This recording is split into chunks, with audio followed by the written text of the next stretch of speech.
wo mu na mu anu omukura ba for knife ebi so ho no anu omukura eya sekan tai ene de edi pra de hie yeye no omu didi sabode no wo mu nsam eni then me kwese no then ntinu ni se bi okon ba bi se me ntia no bantie ho ape na me gina ape e for fi no wantin ka me dwane no yi sekan sinti ape na me yi bag no me kon na me de man na ape na otu ni moto ko no so me stop ni se bi a enye we ni se no matter sinti me fe no se me mbra me kwese se me mbra no me so me mpeni mo me pe e che no se de bi me tina me pe no lock gate me se no ni pabon nti me start se me tie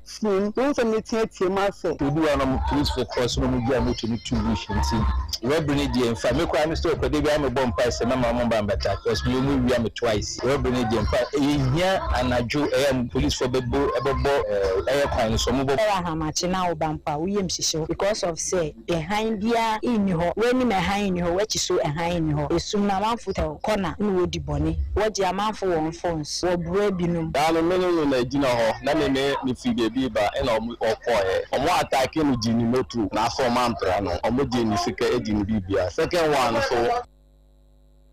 adishia wonom awa Crispo City ya no wa wutu senya East Mesininim wa mo ya saponsem ni o sa wo hwe wo Facebook ana TV ni so a wo se esum se kabisi kane na ni eto crazy Robert crazy esum adro nie esum wodem we de esum wa Crispo City sansa street light ni nyina da condemn to grab wa saint impenifo twani enkoye mo na akrofo no wa mo tete wa mo pa wa mo ni ensem twani kwakwa dema ene di nkomo yi Ebusuya ye free sansam ni mo yenhye amane foforo Ghana Mampani His Excellency John Dramani Mahama ediatu dwase efiri bra na ban yi wo mo ebefa akonwa no etena so a wo mu ebu oman Ghana no wo mbaye baby ya Ghana ne ye bosia ya bro aduro no enya semkuma enne wo mo nam debt restructuring enhyehyeye ya wo mo de ba ye etimi atoso to niema ama eka no wo mu twia ne nkakra edifiro ntitru pa negotiations ahodo a ya na nkese so wo mo ye fa domestic bonds ahodo ni nyina aban no ema wo bie nya ne ho ntiase die etue nwankasa ene de NDC aban ebetimi aye ede aboa yi sa wo hawo ni nyina ede afiri ho na wo se wo se wo mbeto wo hawo ahodo bebre nanso wo mba ye wo metimi atoto niema ama eniema ekoye nkakra sese o mani sikasam kra ebetimi akase ejina ye ankasa wo se GDP ratio yi wo mba ye na ejina ba 66% ne wo metimi aye adwuma ama eso ate a wo mo hwe nim se hwiebe afipinu ene aduru no watwe 2028 ne beduru ne de na sa 66% na kra no wo matimi ateso ama na koduru be 45% ebetimi aboa ewa kwanuasa hodo bebre so de nsem we nyina to dwa wabra wode aprobo ekopie mu ewo bono mantem doma ene ne mpotemu na sei ene wode to yama ne boni na najeman opambo enim Eji ye no na ya kache amanse nyina se ye ka ye de no yentiri ntua enti omofa ekani bi chen enti ye ne fe no debt restructuring I just abrofo a omaboy bosua ni nyina e wo se omuyi sikani bi efi ho na omuma ye emre na omuntwimi na yentiri ntua kakra Nanya abrofo nkwa ya nkrofo aban abobosia na abroso enti omoso ye frɛ omutena ase ena omusika ni bi yetwagu ye ena ne aka no se emfie miensa na nka oso uni osika ya twem ekro emfie wotwe anabibisa enti eno ne yebeto ye ena ase yo enye hwe ebebo modena na wetua ye ka no na abafon Wei eye Omampani John Dramani Mahama ene etise wode ne nsem atujei na sankomo no na najuma opambo ene die akire enti adwabo kese no do mahinkuru na ombo no emu ana do mama hene osaje fo se ade adwuma mbadu a woto so menu na de be kire se no kwasemu ni ade bi ha no na wankasa otu hu ayeyi wa yibo ne ti sabra mampani aduru ho de ene na wo be se kire ne se aduasa ade atonanim abanda dana penso ya omu yeso mbe mapomuden pa ko baabia no agenda 111 no wono nsa ka bi nanso omunya bebo foundation ni wi ebo ase kakra bi aka na aban asesa ndi wo besrada se apomuden pa no mampani di binam na mama kese na eba ba bi betimi afa ba kese pa agenda 111 no wotimi wi anka bebo awon Ocean Minister Nifan say obesi market emaye. Sa market you no Minister Nifan. Some mama no so na me danase. Yewra market you obesi onini. Yewra adia ba ko ba odija ye agenda 111. Sa hospital ya ojaye no owo amaisu. Yewra opaja na ho pa na ba bia aduru no. Yewra wada roma akoye bibi se aka ho. Yewra wabai nimsa ho sika no ordinance so yewra hwehwe baabi na fa beto aso yewra anya agenda 111 amaisu nkoa ebi wo Ghana mbiaye nyina emre a nana adoda nkwapen so woniema banto aso no nebe mantebase nebe gengamye yewra mesro se obetumi ahwe sa agenda 111 no abi wodoma amaisu na ne yebaabi abi wo bia no apesika na kwabena minta akando yede hyewo aja tumi apeja mu ebiamaye eno edo mama hene osaje fo se ade adwuma mbedua watoso mienu awamprejase na sansemi wode tudwa ne wie no wose we ya wo kan no apomode ba ne betimi agina ye pa na ntete papa bi so tato ndinga wo wie agenda 111 no wadom boroma medical school so aka ho Yewra sa hospital ya yewra isi ye nyina oyasa of the medical school be da ka ho se be abetimi apaja yewra kepros de no ba yo medical school ka ho yewra aye ho de no ba yo medical school ka ho yewra abonofo de no o si no yewra medical school no on my yewra e ba sro ani de kwan so niam na de opiapia de na mo ade na miensa na be mienu a yewra ba ko na aka no watimi abaya medical school na medical school etimi ba sene wasi aye se wo ye ama Sunyane hospital abe teaching hospital no yewura adimu amaye ene a wotie ne mfoni a yedi atwagu a wo hwe no na najuma opambo adama bra ehyemude kase ko so do mahinkro mampani nantese no ensemu a do mama hene osaje fo ose ade ajuma mbadu ya wotoso mienu de tu nanim ebino no afase meche afimpinu ni aduonu enomo na ban eye ne se wo mo ya amendment kakra ewo energy ministry no emo na ne nyina efa energy sector levy ELSA ya wonom edeba ye ESLA na wanum kiremu se 2025 na ja ye introduce ye na ne nyina ewo mu se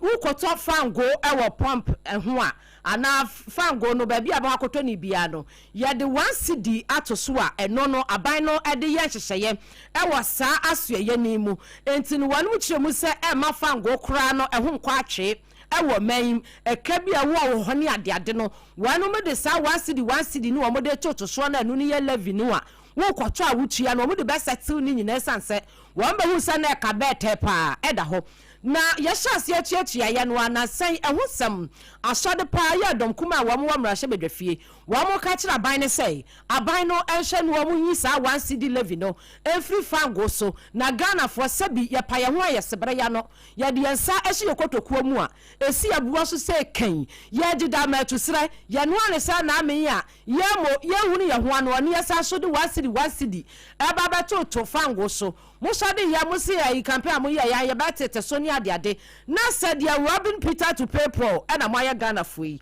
edom kuma ne kasapa nam so ama energy ministry no wo pani a wo no wakasa edema wonom ayo owura Richmond Roxon wakasa chem said edom kuma ne kane de wo mo twenye yi edom kuma ne chem so wo mo anja ka bia e wa hye wo se hwan ne ka wase ka mu ja no hoyi na ka no so papa enti sa wan Ghana levy no endu wan wadwuma no omode ye ene de ka ka ho sa de Ghana fo ye kwa pump ho a ye benya fu ani bi ato na sa de mo samo kana mu chechire mu no wa mo so mu a enyi. We are still saddled with debt in the sector, which means that we still have under recoveries to pay on the sector shortfalls. We still procure liquid fuels to power our thermal plant, and then we still have recurring expenditure that we incur as a country. And so they are pushing that because the $500 million which they depleted, that the World Bank guarantee has been restored or paid, and then also because the government has spent over $1 billion in settling some energy sector shortfalls, that will be basis to outrightly abolish it cannot be complete. Enti sa esra no ahon sensem no energy sector levy act no ɛho sɛsɛm no ononyamfo Richmond Roxon acheche mo na no achi no ɛno ase obene match busum ya ye wo mu ye aban no ɛde ɛho report ba wo mo hyase agege saa 1 city on full no de wanu mu agegeye de wanu mu de aye de wo mu de akwakoduru wade ho nsam ɛbetuja. The government has said that they were very transparent with the usage of the levy. And so by the end of this month, per the act itself, the government is supposed to provide the data on how much has been accrued and how it has been used. And so be rest assured that it is not a conversation that the government will run away from. It will definitely publish how much has been accrued and what it was used for. Openi akasa yeyi eye ora Richmond Roxon wono ana energy and green transition ministry no wakasa edema wono a ana wasan afrashe ye hono wotua wono afrashe ye hono wotua wono ano ena wachechim sasa esra no yenyi firi wana yenyi firi wachina sasa abano bota yenti ode ba ye no ebo adwuma na obenem busum ye wo mu ya ni de twatwo kora no bedu de na wono mo de ho report atoja. Sompa FM, Sompa TV 106.5 Accra eno eye radio ena Sompa TV no so wo hye live and clear wo digibox no eso ye toa kasebo no eso don kuma ye wo mai emrase bedwam wo mde kokobo akọ se nansemu aban no etu anamo bi ntishu pa wo Ghana ye mining sector no hono mo a se wo man hyan kasa wo mti hu ebeyi wo mo ayibone ensem a wo mo kanyina ne se businessman Ibrahim Mahama wo ye nuabere ma edema omampani John Dra wo mo ne hye ensase ne obo ade bobremu ne pa wo de adom mai eye onunyamfo kwaku amprachum sapon wadi atu dwasa nansemu entemu wo hye efri se NDC aban ba so companies ahudo bi a wo mo aye wo mo hwehwemu ehunu se link to Yewura Ibrahim Mahama wo ye businessman no wo behwe ne atam contract bi ne ye de amasa company no wo mehwehwemu ehunu ne ye se ku behwe na company no eye Owura Ibrahim Mahama dia eti wo mo kire mu sen wo mo de wo mo nka se bia bibia ba ne ye dan ya mo obi se won take sa contract no wanya adwuma wo mo nka se ye bone na mom se ye de ankorankore adwuma a wo ye bewurawura aban institutions ahodo ne amanyosemu na akwakwa ete se de na influence bi a wanya nam ne nua bema wo ye mampani tin wo se sa ne ma ne de enya de a wo modom kuma na wo betena se ni titu pa ne na no da my gold mine for wo mo asem ye ba ye se ye take over from gold fields for yi se ye ka se kura mpanifo e ba be sha toto ne ma no kura no Ghana fo adwiri mu aye wo mo kesene ne nti wo mo se sa de na ekoso no de aban enhye ne wonya ye ntie ne nsem. Heads of agencies under the ministry such as Gade, Minerals Commission and MIF report not to the minister but effectively to Ibrahim Mahama. He has become the de facto authority in Ghana's mineral sector. We stand here and we have to say it and say it loud and clear that we do support local content. We as a minority fully support local content and Ghanaian participation in the mining sector. But we do not support, what we do not support is family monopoly and state capture. Ene ya yekoti esesie yi eye onunyamfo kwaku amprachum sapon wono ne kasa edema donkuma no ewon sase enafe oboade ebobremu ne pa wode adom omei eso wo mai mra sebejafie pani a won ne hwe afisem so Yewura Muntaka Mubarak triple M aswase mra sebedwani pani ene wonya adaji ginai na obiebie nsam so pa ne nyina ye sa naming ceremony fufura asanso akoso me kire de ne efre wo mo we intelligence agencies bill no ne efre wo mo National Investigation Bureau na ye NIB ewi ene wo mo se sa NIB no kura no wo de basi kakura biem kura bi san wo ho enti se wo bodin a afre na ba kire me se da bi o enye NIB bank de na meka na mo meka NIB security eno sa no ewo akiri nenso kane na ne de ankasa eye Bureau of National Investigation BNI enti sa BNI no na abrewa kura unya bo BNI fo wo mu de bia bakurim wo mu ni madekro enti san kofa yenchi wo ma san asa akiri e de abasa de beye na yemfa nkobobo adum ne adan na san komo ho no na tikire ni a wo no na bambo ene ehwemu ne emusu ehunu fiko no wabapa Dr. Zaneto Ajima Rollins woni etitire ni no wonya adaje ekasa bill no ho. Very well, Mr. Speaker. I would like to present the report on the Security and Intelligence Agencies Bill 2025. Mr. Speaker, the report was presented to the committee, referred from the Speaker, and it was meant to be a committee sitting between the leadership of Defense and Interior Committee and the Committee on Security and Intelligence. Mr. Speaker, following the referral, the bill was gazetted and the committee received several memos from certain security and state agencies as well as members of the public and some civil society organizations. And therefore, Mr. Speaker, without much ado, I would like to recommend that this House adopt this bill and pass the Security and Intelligence Agencies Bill 2025 into law. Thank you, Mr. Speaker. Thank you very much. When you know a bill, no, so the Ghana phobia China or Monte Wase and a Titania, what does Security and Intelligence Committee Nano, Dr. Zanetor Admiral Rollins, watch Rimono. Abusia ya wo a former good year emunsen semua sa ye betumi atuni ye na aboa ye nse o man san se ye sikaso enso no ya na ekom de yen esan se ye ntuni ye nti ye tuni ye dia o sika na nyankopɔ de ahya asase na se ye ne aye ntia eno de atu ase maami a waka sei aya madam ama mawusi mawunyafia wano ana national coordinator edema responsible cooperative mining and skills development program. Mami akasa ewo mrahye bedwamu na nsem kan yemu no eno akire mu se dia ya frɛ small scale mining yi any artisanal mining se ye ni ye pa ne dia bamram na ye de mra ato ho a wase ye betimi aboa oman ama oman no benya sika de afrimu ne ye de aboye ho bra ese oman enye si da bia ye te da se abra ne am ye kora so ne agina ma foforo bi so ne ye sresresa wo mu wi a se de hyehyɛ ye da ho bete maami sisi ye betumi aye ne ye na se ne hwemu ye informal si ya de ba formal sector ni mu a Ghana wase nka beboa ama ye so ye betimi anya sika afrimu pa. Ghana is blessed with abundant mineral wealth, and yet we have very little to show for. If you compare how much wealth we have here versus the infrastructural development, for instance, that we see all around us, what we're saying is when we're able to put these people together in groups, more than half of the time, individuals are not able to afford what it takes to go through the formal process, which is why lots of times they're doing what they're doing. But if you're able to put them together in a group and you bring you pull all the resources together, sometimes you're able to even assign them an investor, for instance, who is able to bring in processing facility, who is able to put a clinic on the side for them, things like that. Once you were able to do all of that and you put them in that process, we are also able to take portions of the revenue that comes from that cooperative back into the community. So, for instance, if the community is looking for a school, they want to construct roads, they want a hospital, we're able to take revenue from that cooperative, a portion of the revenue from that cooperative, to feed back into the community. So at the end of the day, there's a community benefit sharing program that everybody gets to benefit at the end of the day.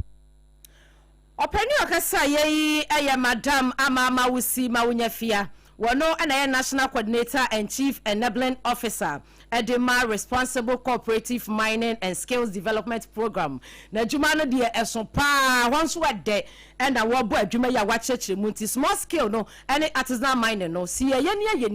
ni ademra papa bi ato ho a ye benya sika firim e de abo mine ho bra.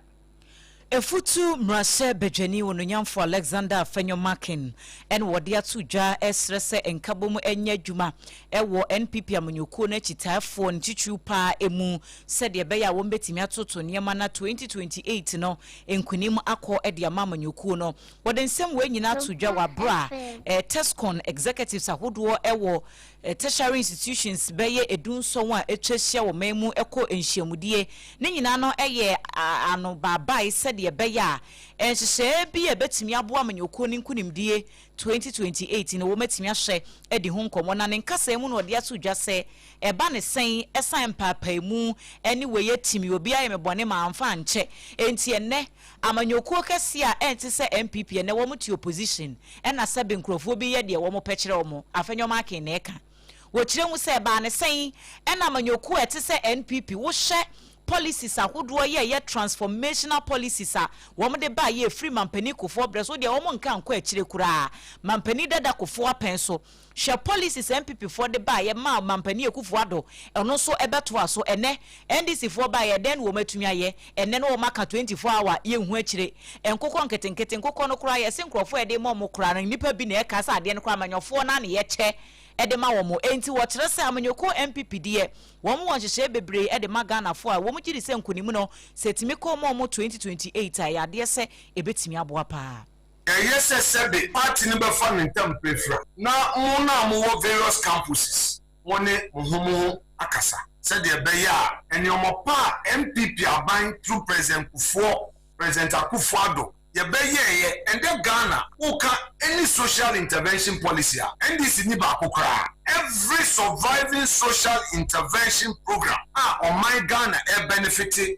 policy MPP aban e de buy obi so mo ma ba ko omo ni bi nti ye ye chichire on my no e mo on my ni di ye no ade na se ye wo opposition because ya na ye ko ye wonto nti be srem executives hana amaba ye de kasa ba ko na ehye mutimu unity and the party's success in 2028 materially depend on you. So when I was in Tufopras over the weekend, the catcher on the test common slogan no yasesa kitwe bi first Sabrino ye bought test corner you say commitment without inducement. Second the same. Third one they say yes son victory 2028 is assured. SOMPA eno no nti ye to abana na nkonimdie ne koba na ebekoso aye test conform wo mu slogan na ase ye besesa no enti afenyo makin ononyamfo efutu mrase bedwani na ye te ne nkana no achi churchofo panyine ema NPP amanyoko no Ora Justin Frempon Kodua wono so esre testcon members ne se sa brain ne sesa wo mu ye adwuma hu organization ne se ye campaign ahodo no sa brain ne sesa wo mo hyase na sa achitaa bi wo horoma wo mo de mampanifo ediam 2028 no ebetimi abaso. Just as leader also said, victory is coming, and all that matters is for us to remain focused and work together as a team. In your respective institutions, we need to re-energize the base of ESCOM, and we can only do so by organizing programs and inviting many of our MPs and party stalwarts to attend those programs. It is through these programs that we will be able to let you know what the party is doing and what is even happening in the country. So we should not just come here and listen to the message from our high table, but also pick points that whenever we go back to, we are going to implement. So if you are to live here, one thing that I want to leave with you: organize programs, do outreach, and reach out to us, and definitely we will come and support you to make your program a success.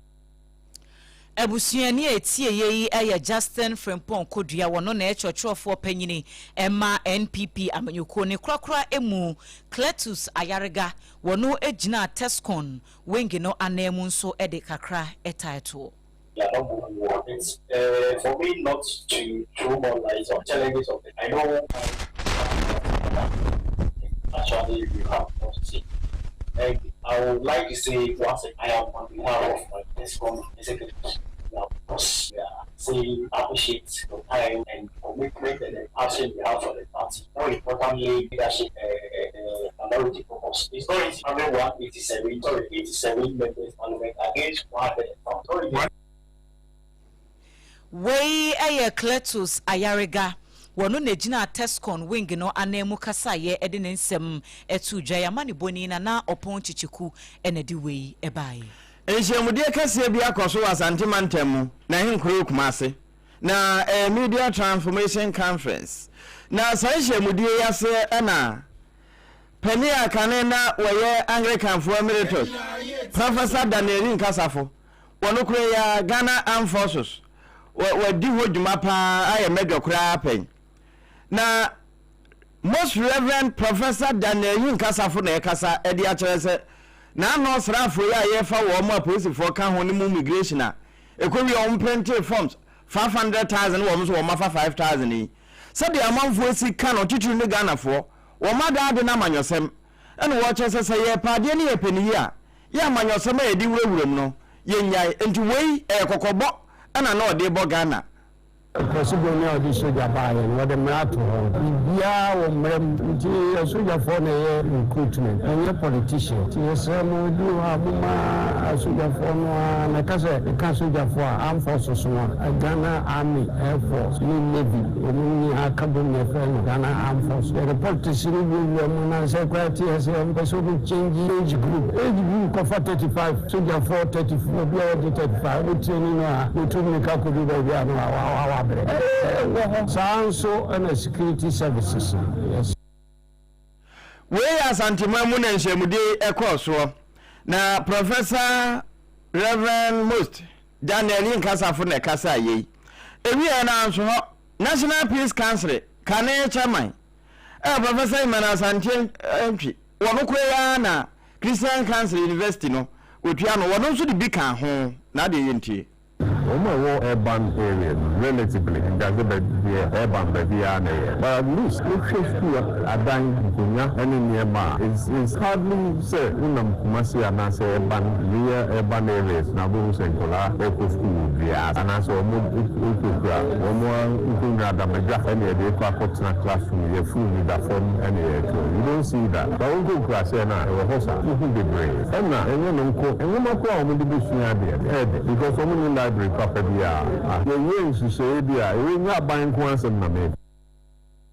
Any I would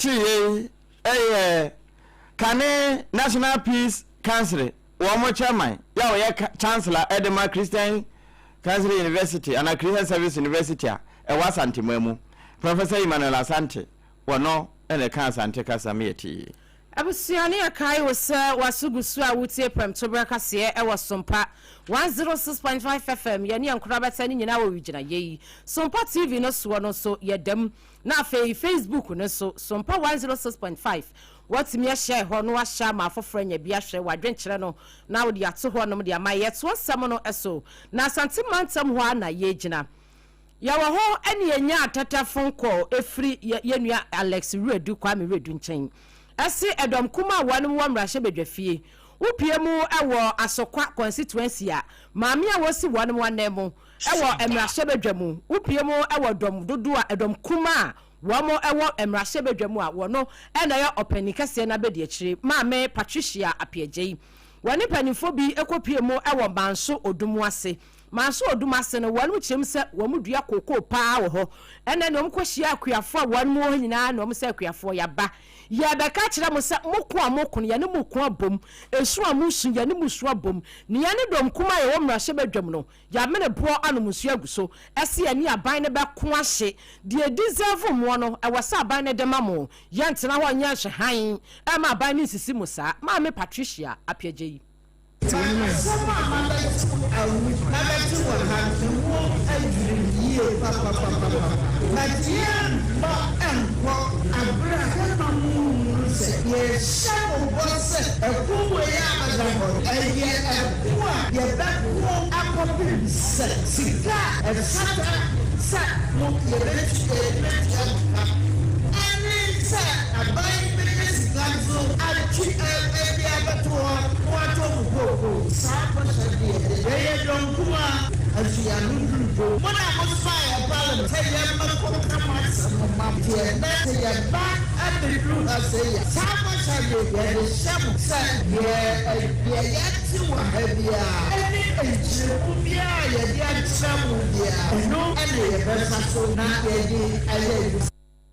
Sadia chirane ka ya no unu esu ani nsu wasere ya nenensere wo bohire ana so abohire ni bi entini ma me Patricia Apiejei wupiemo awodom kuma wonom ewo emrahye bedwamu a opani ba no dani na bedi akire eno no asokwa constituency no wono ene som womo ewo emrahye bedwamu enu achi no onyanyafo franka no dompre wupiemo wo ensa womadu agiri a wono ne womo emrahye bedwani wasanso ayedom kuma no wonom etrene ewo emrahye bedwafie wono so kokoko na sibi ono so kasai Santo Koya Yasasi, Yenja Benja Ochna, Yabekwa Posisa, Yura Mahama Batu Assessor, a Kokomoti, and a man of Potna Jubilee. Mamikasanwa, Damasu, Onyami, Onshaye, on Kayaho, and I may be. And these informers are sending the message. When Javier when Javier Betra. Onanya for Frank, no don't pray. adowam sajiri adowam sawam adowagiri emra shebedwani eno no ne krakra mu no akuafo wo mo kohia wo mo e wo manso odumu ase amansie south empatam ho wo mo nso ekasai Melawe, me yo ba kunani. Koko e na metete na be dia yo nkwanta cho mi fi yako. Koko na metete na be dia yo nkwala. Ya be so koko e bre na bre. Akori fasa be se chen. Ma be mi sisa chen. Afa de kanza na ba ko promise ya wo be ba. Ya ma chia pra yo sikana. Me sinle me anya sikano. Ma cha ko be de sa dia ma pra ni po. E bi ya se papa ma ama sa. Koko no mo da ga. Me papa akufu adoton wa fata emrede na ne sabia yanso yantia mano yalini da jiri nyonyo onmu chiemu se aban amfa bo dada no ampani dada na nado da kwakufu ado de ma wo mo no ama wo mo de ne wo mo ni ngiri kra wo mo no be bitally nyonyo ekuafo wo mo ewo manso odumu ase amasie south abato empesua so ewo asante bantam wo mo ensam ene wo mo ne yensem training Alex Redu aka Kwame Redu ediye ebusia mayemo amane se gasemfo adawroma ene yeti baabie se ewiase sikayi yewu ya papa ene cement wunya ska akra timi de koto na ase wusi dan ene to de ya papa preku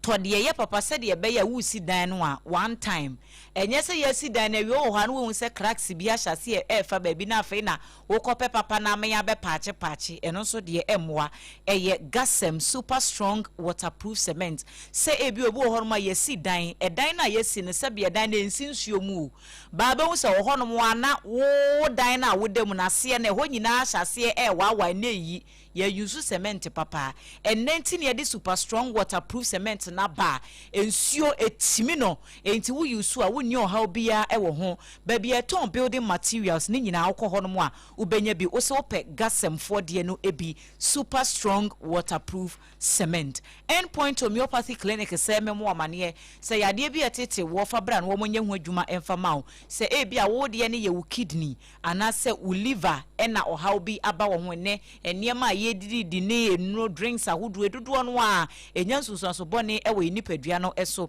enti se wo sa ha woni bi se ye prostate wo memmem se bia eya wo ho asam na akwakoye den anampo premature ejaculation a endpoint homeopathy clinic ho ne ye kanfo e de ama enkran shell signboard Spinters Road Accra ho e na obehunu wo mo krono mabo ahia enso e wo Kumase physiotherapy ni massage nyina doctor eye bi e wo natena ye frɛ no 0244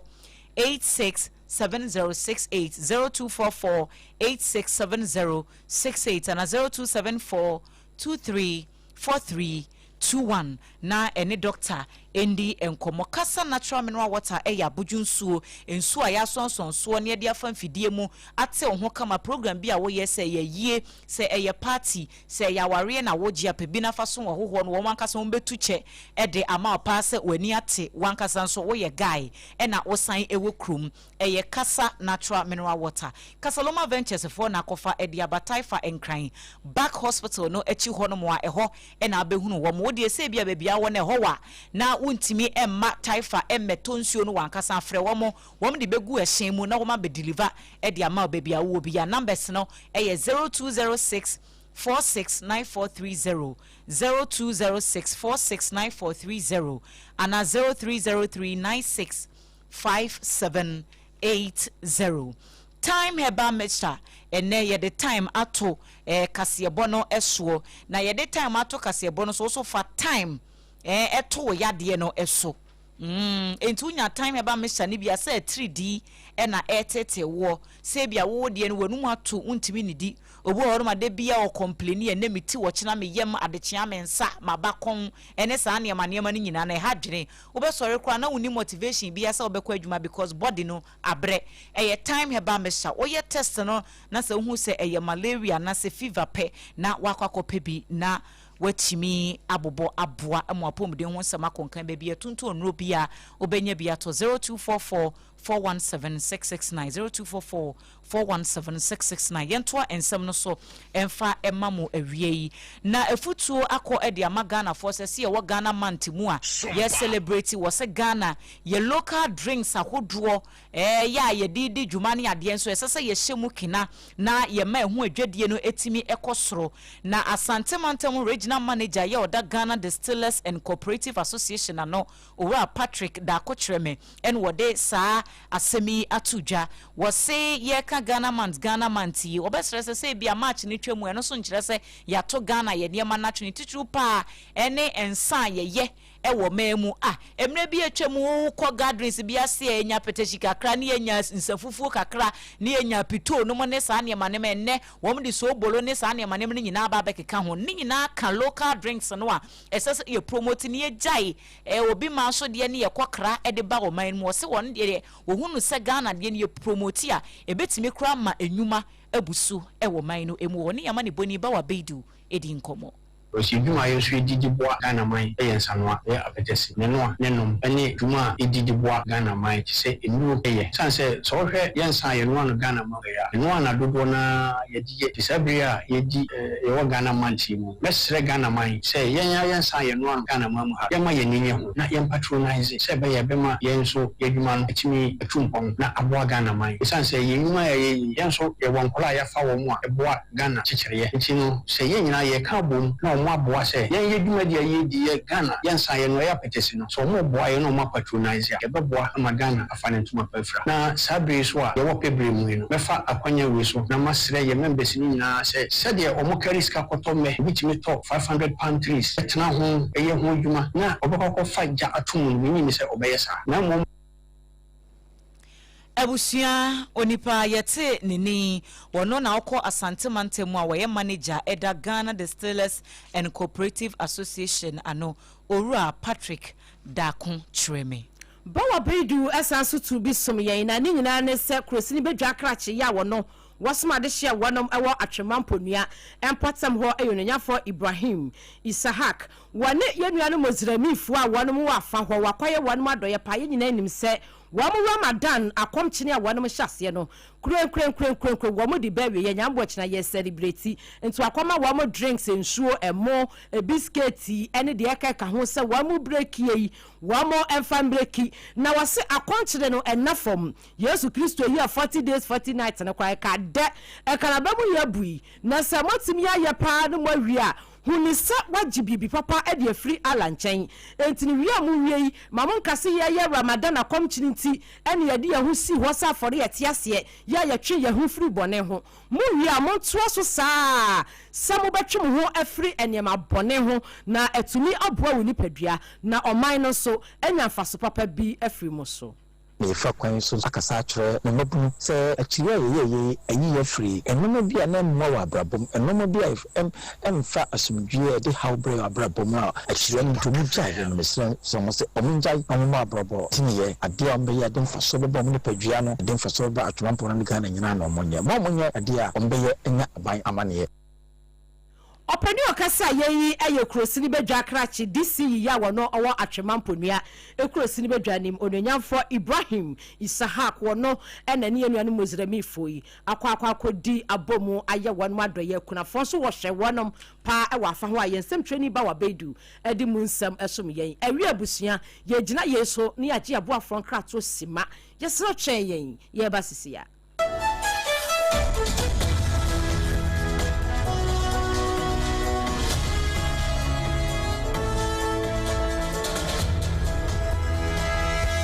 Point homeopathy clinic Ghana had you be an say prostate na baby omutibi screening ema hu ni ye etu ase a na end point homeopathy clinic anase kidney liver problem wo fa baby na adjujo na de fa ne premature ejaculation no a ba ma bi a wo ne wodofo akwakwahia asa wo di ne ho agro asa wo to nte ene ye bra end point homeopathy clinic na ye moa wo ema ne mema mo pa wo end point homeopathy clinic wo mo da mufua yare bia infections bi ne wo ho anase bia wo hwa wo fa baby na adwodwo kidney problem prostate deɛ ɛyɛ endpoint homeopathy clinic kumase wobɛhu endpoint homeopathy clinic ɛwɔ Konoma boy here ɛna Accra ha nso so deɛ wɔn mu gyina mu ankasa ɛwɔ Spintex bɛbrɛ friend share signboard no woduru na obusa sa wo pɛ endpoint homeopathy clinic a obi a ɛbɛkyerɛw for endpoint ɛwɔ 0244867068 ɛna 0274234321 endpoint homeopathy clinic a wɔn dɛm fua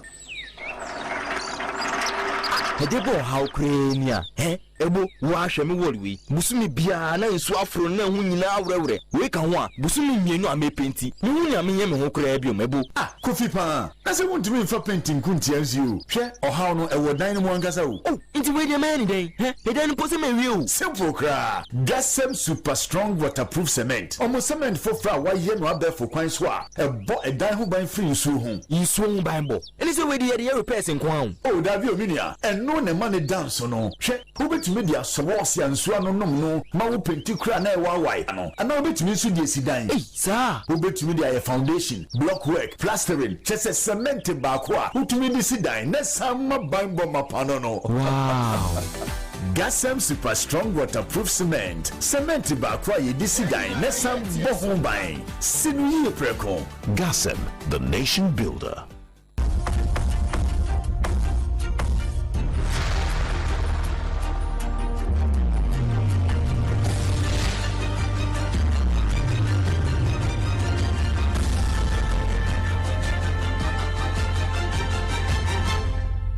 TV Emma Aketiapa no kre Emma Aketiapa papa ampa busua ye wie kase no na sese wiase nyina wahunu se de ne nam ho apaso no ramfo esanse wo mo na Israel wo bebo a wo mosoa America ebo wo mosoa Kuwait no kre ka bia o beka se Iran na enya na atoto aba befa yen ha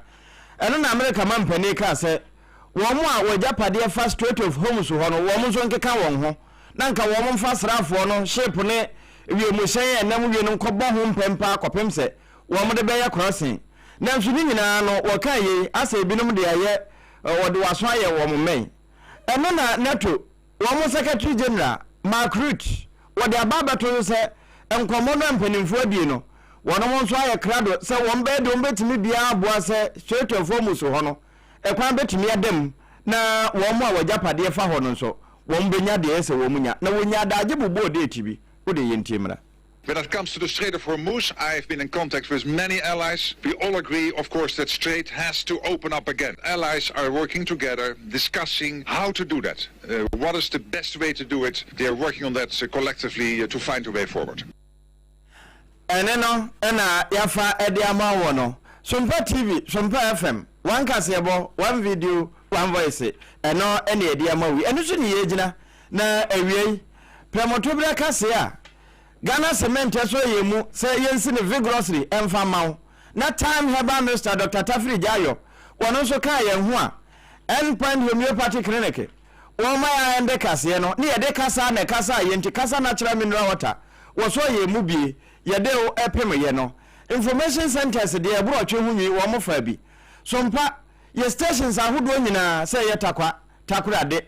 sunwane tachiman nkuransa kumase enkran ene baabia wo mo fa Kingdom 106.1 mankasim nso fa bi doma 100.7 wono nso fa de ma doma man ya doma ho na SOMPA 101.3 wono nso fa bi www.sompaonline.com yewa tabo atenchekire nsem ni nyina de akwakoto akwa obenya bia kenkan ni monhoma no so SOMPA 106.5 FM Accra abusua ye no mu ayede ebesommo ADWOA ASARE enimidin mene Triple man, Ejapia, APAM DADAA ABENA ADEPA Kofi, Ebusia, na mu nyina mu ase amamumo eniti ene hye.